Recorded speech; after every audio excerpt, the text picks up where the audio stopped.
Greetings and good tidings, you good people. Welcome to Stone by Stone, an Edgewater Castle podcast, where we peel back the layers of the beautiful game like the 32-paneled onion that it is. Join me, Andrew Swanson, your host, as we engage in some insightful conversations with some very remarkable individuals. These brave souls will share their unique perspectives on the world and its game, their personal narratives, and how football has woven itself into the fabric of their lives like the thread in a highly personalized quilt. A heartfelt thank you to our production sponsors, Tightrope Recording, for their masterful sound engineering, and to our dedicated listeners.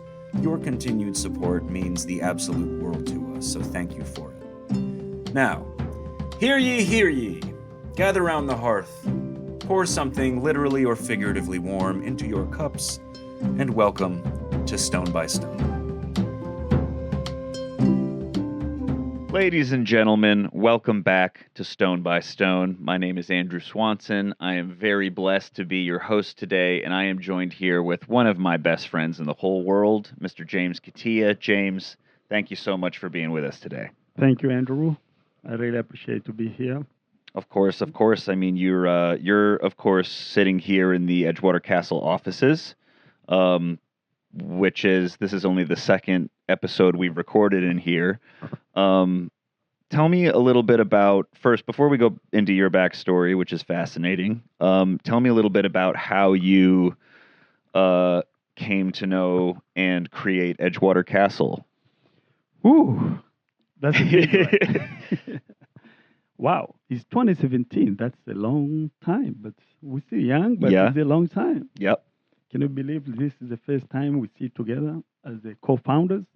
It's true. Mm-hmm. It's true. This will be episode 17, I think. Mm-hmm. And it took 17 episodes for you and me to get on here and talk about the club together. Yes. So it's a long story, but let's make short a little bit. You know, Andrew come with the idea, okay? And Andrew find me.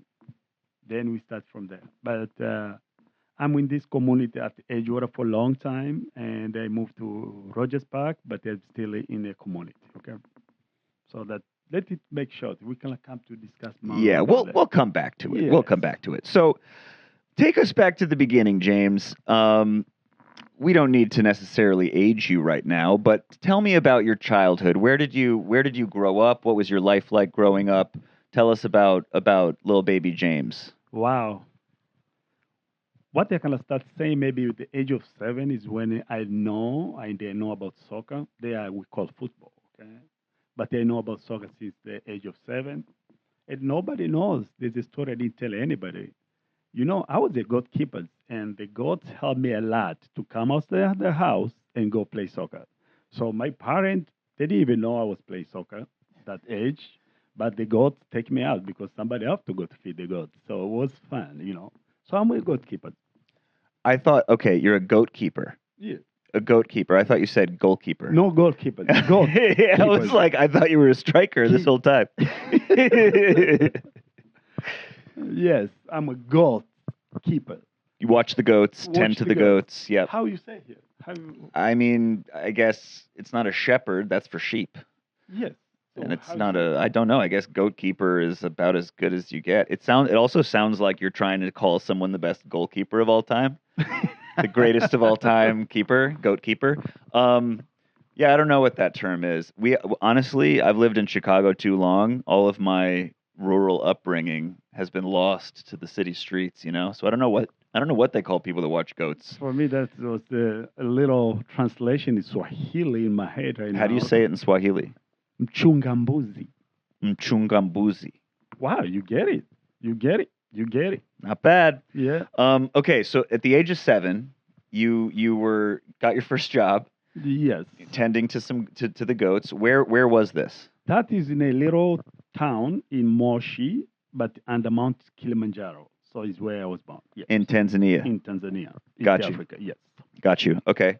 So, what was your first experience with soccer? Like, what was your first memory of like kicking a ball or seeing people play or? It was crazy to see the elders play, the big brothers play, and you want to play, and they can't let you because you're too little. Mm-hmm. And so I was watching them a lot, and I made my own soccer ball. So I was like, you know what? I have to practice myself on the side. I have to show them how good I am. So around the age of 10, I started play with the boys of 14 years old. Yeah. So I never played with my peers since I was 10 years old. I was playing with a little older people, But because I don't want to proud, but or brag about it. But I was fast. I was real fast kid. So Rapid, yeah. rapid lad. So I used to get them so good. So the defender, they used to hate me because I was faster than them, Yeah. So that's why just put them in a game. So Chasing around those goats at the age of 7 really built up the sprint strength, I'm telling you, Okay, great. So started at the age of 10, made your own ball to do some technique at home. What'd you make the ball out of? So most was recycled plastic. So you find the ended plastic bags, or the sponge, anything you think like you can go inside the bag. Use what you call here like any piece of strings you find. How you use it. String, yes, rubber bands, rubber stuff like band. We didn't use rubber band. You can't find rubber band there, man. That time you will never find rubber band. So he worked out because since then I started make a little team for little kids because I have the ball. Mm-hmm. So when I play with the big boys, the young kids they would play with my ball. So and they start from there. And I remember when I was 14 years old. That is when I was real get better. Yeah. So I was playing for the elementary school before I went to the high school. Mm-hmm. So high school, I entered in the first year. I was in the first team. Yeah. So it's and that's why I'm trying to tell every young people like if you put the work, it works. But you have to really put some work to the anything. Mm-hmm. So for me to go in a high school, that high school was tough, but I entered first year. I'm in the first team. Mm-hmm. It didn't take a while. Just put the goal in. Yeah. If you're a striker, just put the goal in. Yeah. If you're a freshman, shot on target. Yeah. If you're a freshman, you got a goal. You're pretty much, you're opening some eyes at that point. So did you play is it 4 years of high school? So it's a 4 years high school, but that high school I went for 2 years, Mm-hmm. And I moved to another school. I went for another 2 years. And that is a good story because when I moved to another school, there's a big game was with their rival team. Mm-hmm. I arrived there and they prepare for the game where they try to join the team with the coach. You're like, no, you are not playing here. This team, no. We have to wait, man. So I remember that day. Is it because of the rivalry they didn't want you to play? Yes, because they didn't see me play. I just arrived in it. I see. Yeah. So what they did, I dressed up. I was in the sideline there. But that team they beat us the first goal, and they tell coach, just put me in. The right defender is I cannot go there all the time. That's my way to pass. He looked at me like, man, just leave me alone. Just leave me. But they keep pressure the coach. The coach like, okay, go in, the young man. Was miracles. I score a goal. Yeah. So I become a popular in the first week in the school, Mm-hmm. But soccer doesn't lie. Any sport doesn't lie. If you are that good, people they kind of see it, Yep. Meritocracy. That's what we like here at Edgewater Castle Football Club. So you're playing in this high school team. Tell me about like the scene in Tanzania for soccer, right? There's obviously academic teams like you played on, right? Were there club teams also?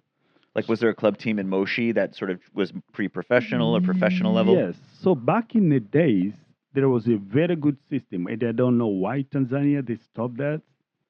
I'm going to make that argument one day.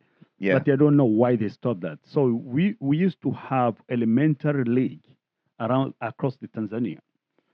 We have a national league? Yes, but started elementary. Yeah, so yeah. You play for states, you play for regional, you play for national. Yeah. So we used to know like who's the champion for the national team of elementary. Mm-hmm. So if you go to the high school, it's the same. So that time, most player they used to be seen very young age at the high school level. Yeah. But after that, that program completely is gone. So now most of people they form their own local club, like let's say like just Edgewater, what we are doing. Yeah. So I get lucky. I play with Machava Football Club, but I play maybe 3-4 games with them after my high school Mm-hmm. because I was kind of start quit play soccer, and I can't go there and talk about it. But one day I have to write what happened. But I was almost quit soccer. Uh-huh. It's not almost a quit. Somehow Yeah. for 2 years, and I didn't go back to be who I am again. So Mm-hmm. soccer people there never quit play soccer in any moment of time. You can, it's, maybe if you get injured, that's a different story. But don't just let it slip by. That's a very, very valuable lesson. I think that something that a lot of players we encounter a lot at our level at Edgewater Castle and around Chicago, there is sort of a sense of you don't know how lucky you are to be able to play, Yeah. and like the reality of being like a really talented 18-year-old kid who just like can't imagine how tired he'll get one day and like how sore his knees will be, like take advantage of every second you have to do it. And yeah, don't waste a second you have to be on the field. Yeah. The time doesn't go by. Boys and girls, exactly. You're not getting it back. So Yep. so get out there, enjoy yourself. So okay, we're not gonna delve deeper into that. As tempting as it was, you're like one day I'll share the secrets, but I will. yeah, I believe you. We'll have you on for a season finale in the future to share that. So tell me a little bit more about Tanzanian culture and your life there and your friends and your family. Like, paint a picture of what life in around Moshi and around the Back in the Kilimanjaro days region. or now? What we are talking When you were growing up and then now, I'd love to sort of paint the picture of your story from there to here, and knowing that cultural difference. So uh, after that, I play a little bit in college, Hmm. but not in a high level because I quit play soccer in between. Right. But I remember when I joined there, they were like, "Wow, you're pretty good if you put the work." But they're like, "No, I'm not good anymore." So after that, I started working here and then, but you can't believe I starting a long time ago helping every player, every place I see people play soccer, I was going to buy them a soccer ball Yeah. because I knew how valuable it is. Because I remember when in our local club there, the we didn't have a soccer ball as a club, so Hmm. somebody has a soccer ball because their family they can afford it. Hmm. So that person, if he doesn't come to the game or to the practice, you just jogging all day, or Yeah. you play with my soccer ball I made by a paper bag, or plastic bag. So wasn't so that fix. It was making me every time I see like a club somewhere, I was wanna make sure they have a soccer ball Hmm. because that was the way I was doing. And so I arrived in America 2002. Hmm. And by 2008, I started a complete soccer league in Kilimanjaro region. From the U.S. Yes, I was here, but so my soccer league there, it became the very popular one because I do in different structures. So for me, it was like, okay, team that was paying a little money to enter to the league Hmm. because I want that for just the IDs. And I was paid the referees. I Yep. was paid, and I was give the prize. So my prize there, which that's why it make us popular as a composite soccer league, we was giving the jersey for the first winners. Mm. We was giving like 5 soccer ball for the first winner. It was giving like not $100 per se, but almost $100. Hmm. Then the second winner, the same thing. We give the jersey and the little money. So that it become they see like we really care about them. Yeah. And there to have a soccer jersey uniform full was so expensive Yeah. for them. So I knew like people that kind of fight and compete for that. And what they changed, the most things like I was proud about it. I brought the education for coaches. Mm-hmm. So we bring the trainers, coach trainers. So it was complete certified course. Yeah. I brought them to my Kilamanjaro region, and I make sure every coaches in every team they participate for free. So everybody they get certified to be a coach. Mm-hmm. So that's number one I did, and I did for the referees too, because for me I realized the referees most wasn't the professional way. Like Mm-hmm. so people that because they have hobby, they know soccer, they take the whistle, they go inside. Yeah, they're like, ref. I could be a I ref. can Why do the not? ref. But we realize we kill the importance of soccer because the rules is not followed. Yeah. So for me, I was like, no, let's make it things right. So we put a lot of referees, and so the game changed. Since then, the game started changing, and everybody was like, wow. Mm-hmm. So Because the teams and players are adapting to having real rules and real real rules, referees. Yeah. yes. Because coach they know the rules, referee they play by the rules, player they have to play by the rules. Mm-hmm. But before then, was no rules like was in play. Wow. Whew. So what year did you first start the league? So it's 2008, Okay. and it went to until 2014. Okay. And I don't want to say because 2015 we get a good president, as you can say. Rest in peace, our president Makufuli. Mm-hmm. He was good in beginning, and things didn't go well in our sport per se. So I don't want to go deep to the government thing, but Sure. but the league stopped since then, 2015. Okay. Yeah. And is there another league there now, or other leagues existing now, or no? There is other leagues which everybody they try to call me to bring them combos back, and I went twice to try to bring them combos back, but they tried to beg the government to give me the soccer field Sure. because for me like we get coaches, we get refs now, we don't have field. Yeah. But for me the soccer after I came to America I realized the field is not just a goal Mm-hmm. and the lines is real field. You Yeah. have to have at least grass. Yeah. Yeah. So for me, my soccer league was playing in a dirty field. Right. So I realized I was one of people promote that, Mm-hmm. and they realized like I don't want that.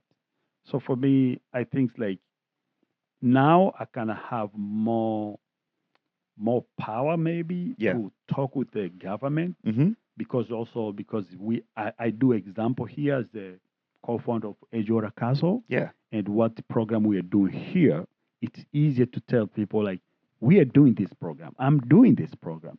I could do this better, but that time they see because all the regional commissioner, which they are like a governor here, Mm-hmm. they used to come to the Compose League for final game or for opening time. Yeah, you got to shake hands with the people. You got to go where the people are. Yeah, but you shake hand, can you put the grass in the field? Yeah, Shake the hand, you leave the there, same thing. Yeah. So there's a things like, listen, if we can't even plant the grass, please, what else we cannot do? You know? Yeah. Is there still a dream of yours to get a field put there so you can Yes. start the league again? So I start put my money down. I almost get one field. Was after because I went last year there. Mm-hmm. The field I was want to get, I couldn't get it. Was already gone. So I started process again. Almost get another one. It didn't go through. But you know what? I believe one day I can get the field. If it's gonna happen, it can happen. But I have to put the work. Yeah. As Yep. they say, I have to put the work. Got to put the work in. That's true. Mhm. I believe in you. I think you're going to do it. You've accomplished quite a lot with very little in the past, so I wouldn't be Thank you, Andrew. surprised. Yeah. Okay, so you got to the U.S. in the early 2000s, Yep. mid 2002. 2000s, 2002. Okay.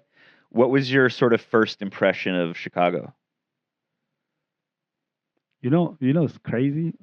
I remember my partner at that time, my wife now, Yeah. since then. So we were driving from O'Hare to the neighborhood of, that time we was living in Uptown. Mm-hmm. So when we were driving, I was like, I'm in America already? I'm in Chicago? Like, because, if you drive from O'Hare, it doesn't look. Yeah, there's just a bunch of trees. There's like 3 forest preserves between Edgewater and O'Hare. It's true. And you come in September, Yeah, it's just a bunch of red leaves in the trees. You're like, what is this? What This is isn't a city at all. Yeah, so. I just saw a deer. What's happening? But the most impressed is when I was see all the fields, how clean they are, like soccer field with the painted. But you know what? There's nobody there. Yeah. That's The irony. The irony if you're like desperate for a field in Tanzania and you come here, there's like 100 and they're all empty. Yeah, all empty. Thank you, Andrew, for bringing ideas. So now at least we start to fill up the field, bro. Yeah, exactly. No, that's those. I'm telling you, I didn't work for a while, so I was taking my soccer ball, just sitting in the field myself. Yeah. And like, it's kind of tear inside, like. They don't know what they have here. Yeah. Yeah, of course. And that, that goes into a little bit how we started Edgewater Castle and a lot of those ideas of like empty space and people that want to use it and so on, right? So you basically landed in this community though. You like settled in Uptown, Edgewater, Rogers Park. Uptown, and they moved to Edgewater, and they moved to Rogers Park. And only in Chicago. I didn't go anywhere. Yeah. I visited somewhere, but didn't go nowhere. Yeah. So did you sort of immediately engage with the soccer community in Chicago? Did you like get to know people? So I went to Truman College right away Mm-hmm. because like I couldn't stay home. I was like, okay, this is so. So I involved there a little bit. I played soccer a little bit there, but after I get my first baby in 2 years since after I came. So I came when I was 28. 2004? Yeah, as I was 2004. Okay. So, so after that, I become busy as a dad. And I want to proud as a dad because I raised my kids myself. No babysitter, no daycare. I was switched schedule with my wife. And can I tell you something? Nobody can take that from me because I'm so attached with my kids and I'm still proud what they've done. Yeah. And like, wow. Yeah. Now they're grown kids. They're 19 and 21. Yeah. And they're like 6'4". They're so tall. These are like 2 of the tallest kids I've ever seen. And I knew them both when they were like babies. I know. I was the tallest one in the family. Now I get beat up. Yeah, exactly. They're lucky though. My mother's side, my uncles, through my mother's side, they're 7-footer though. Really? Yeah. So I'm kind of shorter in my mother's side. Wow. Mm-hmm. Yeah. My daddy's side, I was the tallest. But my mother's side, they're. Yeah. So I'm imagining that your sons took that side of the family. It seems like it. Yeah. They seem like they come from generally tall stock. Yeah. Okay. Cool. So you were at Truman College. You sort of got into soccer there a little bit. Yeah. What was your relationship like with the Tanzanian community here? Because I know that that's a big part of our fan base at Edgewater Castle and always has been for obvious reasons. But tell me about sort of what it was like to find or create that community here in Chicago. So the community was here already before I came. Mm-hmm. It was so hard to find them, but luckily I found them the end of 2002. Mm-hmm. So I'm so happy because when the first election of the leader of the community, I was there. Mm-hmm. So I'm so happy. Like I felt like, okay, I elected the first leader of the community. Yeah. And since then, I was trying to find my sister and brothers here because that was very important because it's something you are missing, So I involved a lot in the community, and I think it was 2012 I get elected to be a president of Tanzania community. Oh wow! I think I lead until 2018. Yes. Wow. So yeah. So I'm the one of this community and and diaspora in large because Right. we used to go around as the leader of community to engage with other diaspora hmm for a while. Yes. hmm So what do you think is like for people that don't know a lot about Tanzania and Tanzanian people, what's like something you love about Tanzanian culture or Tanzanian people that you hope everybody gets to experience?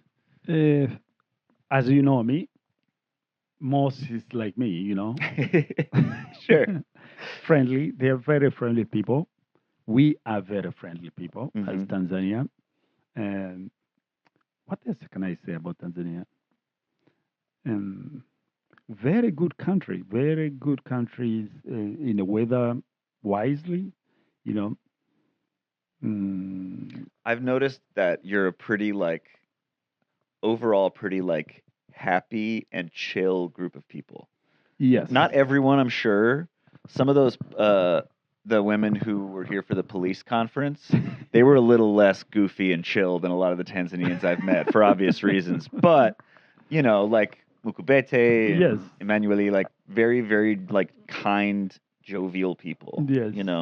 So I'm lucky to have a few friends as brother here. The Roland Mokibete, Emmanuel Kalimili involved a lot in Edgewater Castles. I have my brother Seba, you know him, and my brothers. Oh, GSan, GSan, it's hard. He just passed away. And Yes, still my condolences. mourning. Yes, I'm still go through, but and people they don't know, GSan. I have to talk a little bit about GSan. Please do, man. I wanna take a moment here too. So, GSan is a very talented musician. He participated in BT Award here in America. He's their first group, one of the first group in Tanzania of hip hop, Masai hip hop. If you Google Masai hip hop group, is X Plasters, is X and Plasters end with Z. So they were very famous since 2000, early 2000 until 2005 is when him come to America. So G moved here in 2005. Yes. Okay. 2005 or 2006. So you were here already with the family. So yes. So and this is another crazy thing. People they don't know. GSan, so the first time GSan is going to meet my family is when I was taking him to go to work.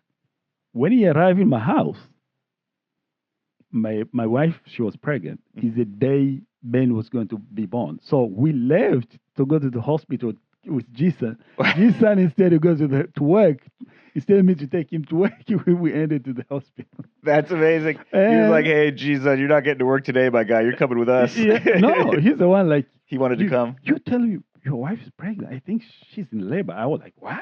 Oh, shit, let's go. Yeah, already very important in your life. And it's crazy. We arrived there. Baby come, baby Benson, and GSan called him B-Son. So it was his nickname, like, yeah, my B. So since then, so my wife is, the way they go through now is because the Benson birthday, Benny, is about, we remember it's GSan first time meet my family there. Wow. So I know GSan for that long. GSan, I have to say something. GSan was the most, not only as a brother and friend, he was most biggest fans of Edgewater. Yeah. He came couple games. He always worked Saturdays, but every game was not Saturday, it was Wednesday game. He always come. And every time we play the game, he's the number one ask me, text me the results. Like Saturday, he has work, how's the results? Like he want to know the results. Yep. He's not a fan, like watching soccer or anything. One day I went to his house. It's a Madrid game. I say, hey, put Madrid game. He said, like, bro, if it's the Edgewater Castle, we'll watch it. No, Madrid, who do I know there? So it's so fun. I want to watch Gabriel. I want to watch Matara. So he started mentioning my player. I was like, you remember them? He's like, I know Edgewater, so. G was a genuine supporter. He loved the club. So he can't watch any other soccer more than Edgewater Castles. game. I was like, wow, okay, I'll take that. So, and I remember it came to our first winner championship. Yeah. With picture with him with the trophy. We have fun that I think it was 5 pitch. Yeah. So, we should throw that picture up. Yeah, man. And post here. This Yes. is a message to my editor. That's nice. We'll throw the nice. picture up in the video. Nice. Yeah. But I want to say, like, there's a people they have different arts, and he was telling me like, man, I can design one song for you guys. I said like, please do it. Yeah. I don't know. Maybe I have to go to his paper. Maybe yeah. Maybe it's sitting in a hard drive somewhere. We'll find yes. it. Maybe. But I couldn't participate much. I know Andrew was want to do this interview, but it didn't work because my brother was in the hospital for 4 months.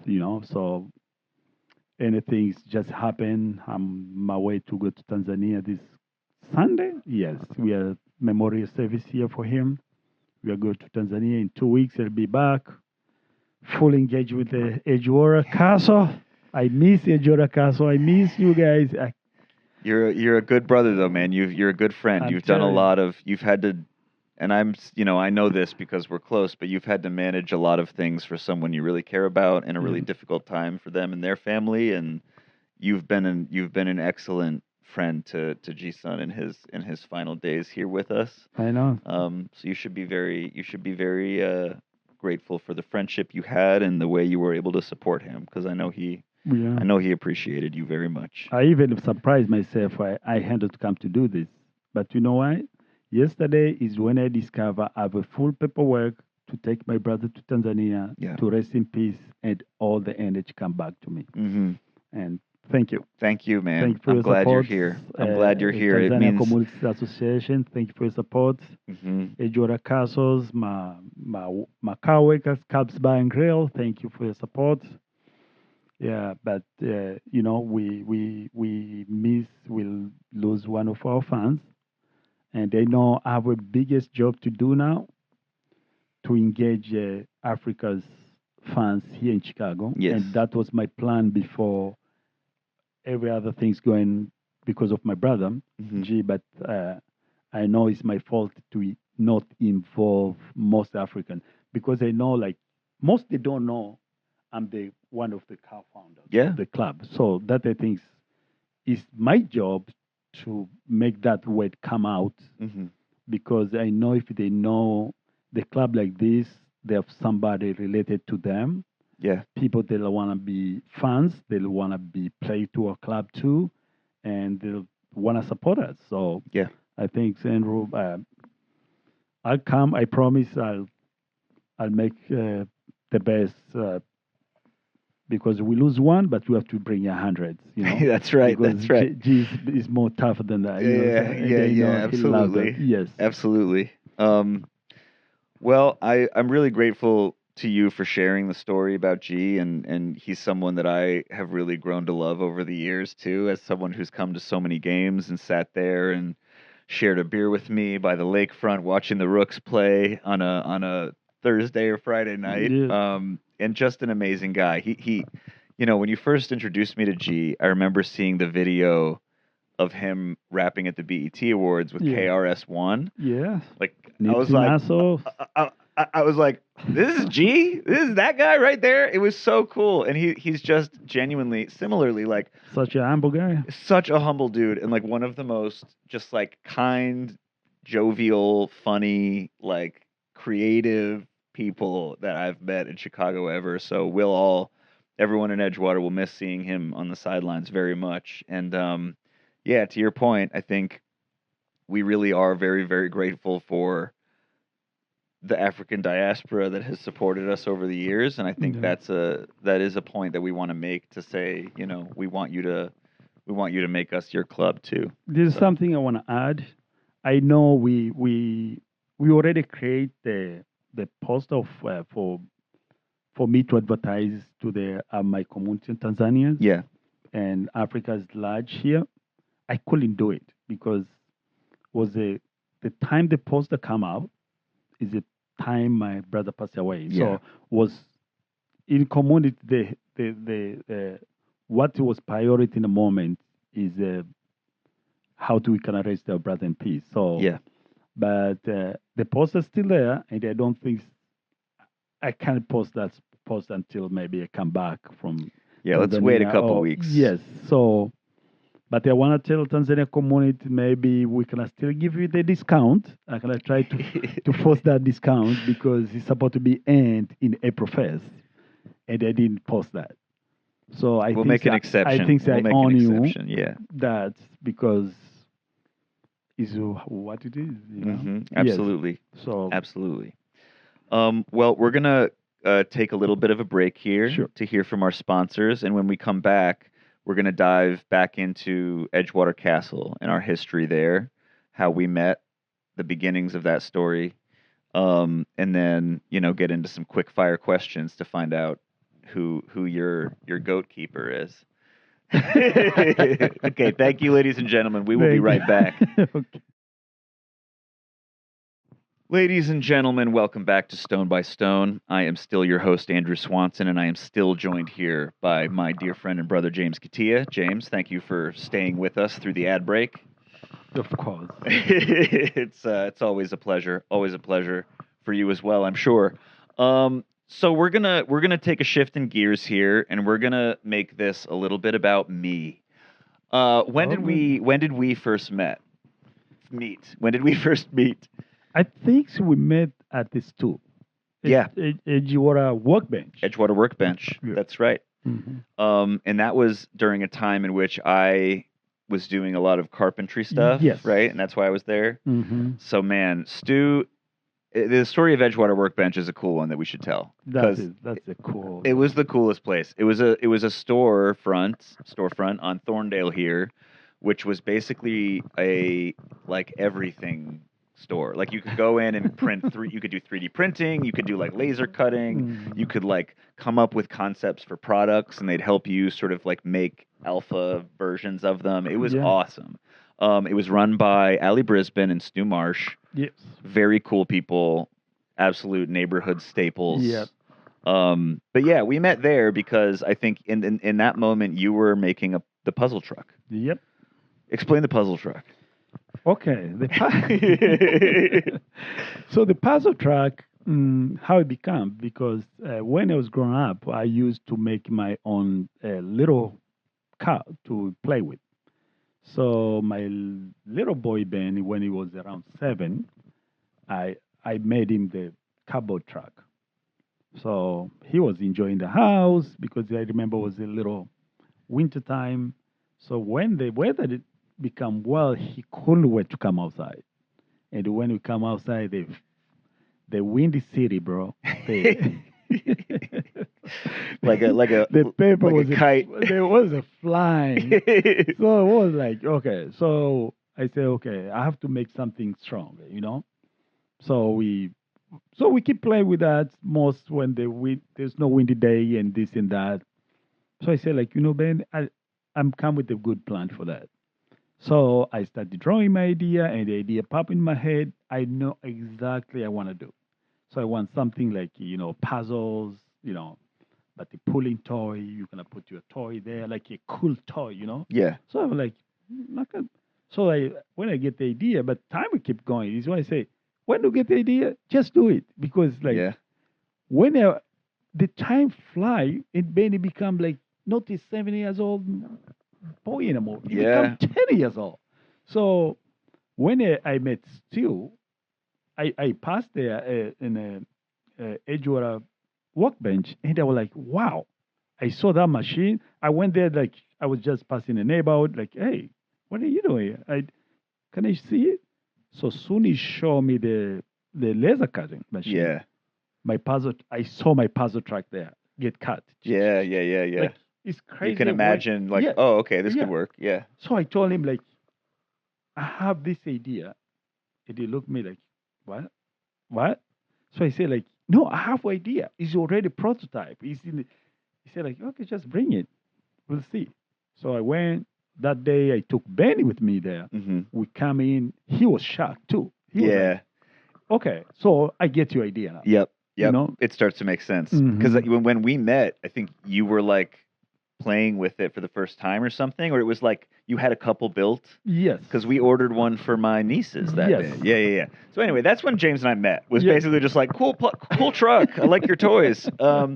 And time went by because Yeah. I think the idea for Edgewater Castle had not come around yet. No. I was still just like oblivious to the world of soccer and like maybe playing FIFA once every couple weeks, and that was my only experience with soccer. And then a series of things happened. I had my eye injury. I like got hurt and then got very obsessed with the game.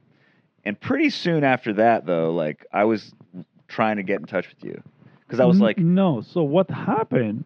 Enlighten me. You went to, when do you have the idea? You went to Harry Osterman.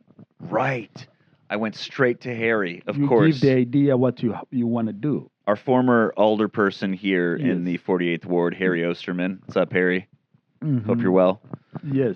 So when we went there, Harry he said, like, you have to find James Kitia because I was running Caps night for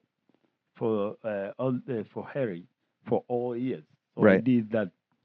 So all the kids in Edgewater, every kid, they know me for maybe 10 years straight. Yeah. So I was like, what you gonna say, like you get lucky to get that opportunity to train soccer for young kids. Yeah. So when you went to Harry, he said like, no, go find this guy. And you said like, I think I know this guy. Yeah. And soon you went, they give you a number.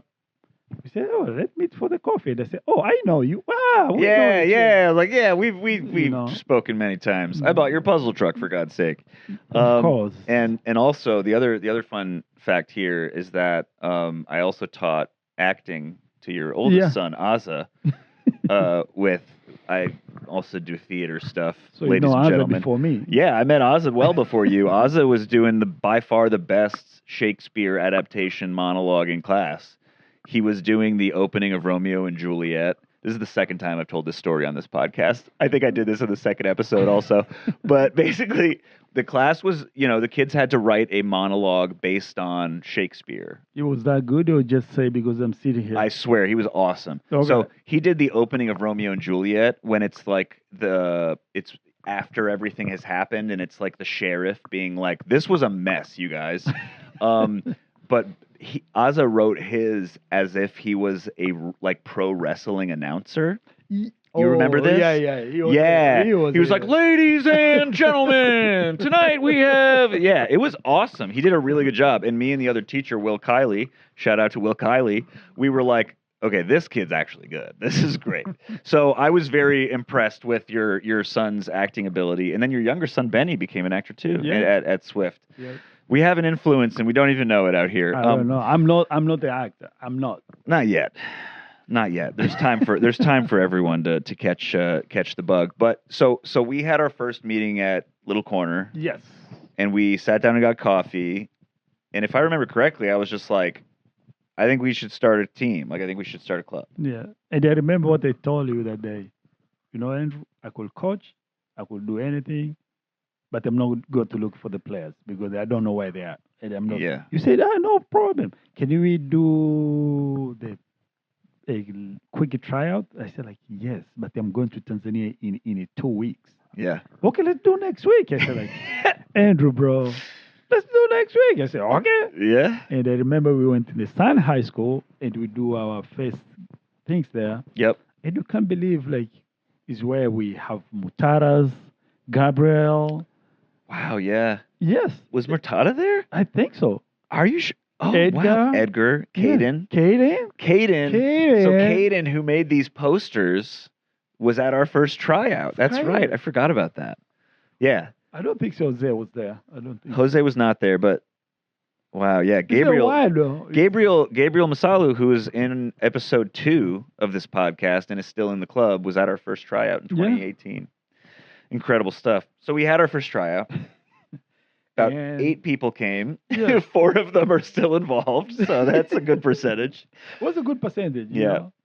We do what we do, and I left and came back, and we kick on the club. Yeah, we got things going. We had our first ordered our first jerseys and Wow. like started scheduling friendlies. Yes. We started getting the partnership with the Park District going. We generally didn't do smart things. The first friendly brought the best team in Yeah.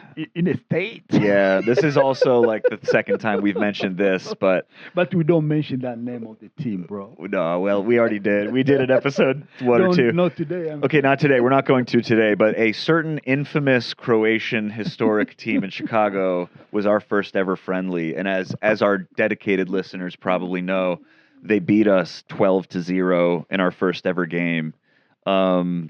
Caden played in that game. Yeah. Masalu played in that game. Mike played in that game. Mike Hamilton played in that game. That's Get right. Injured. Yeah, former club director Mike Hamilton. Mhm. Yeah, I think he was in a boot for the next 4 weeks or so. I think he had to go on a trip also. Yes. He went to Ireland with a boot. I yeah. felt so bad. Sorry, That was Mike. bad. Shout outs to Mike Hamilton. But yeah, so we played our first friendly, got our asses handed to us. It was come and beat that team. eventually we did. We've told this story too. Yeah, it was that was Masalu's favorite moment Yes. in the history of being a part of Edgewater Castle. That is my favorite moment. Masalu, another Tanzanian brother in the club. Yes. Yeah, very very important part of the Tanzanian community as well. Mhm. So we had our first friendly. We realized like, okay, if we want to be serious, we gotta really focus on this thing. Yeah. And then I think we entered our first real league the next year Yes. in 2019. We joined. Wasn't bad. No, and we were okay. Yeah. But what has been your experience of like, as a founder and as someone like the other dad of this baby? Yeah. What has been your sort of like? I don't know. Describe the experience of kind of watching the club change and grow. For me, what I'm proud, we learn by mistake. So every mistake we happen, we sit, we reflect, and we try to be better next year. Mm-hmm. And we know other clubs too, they try to be better next year.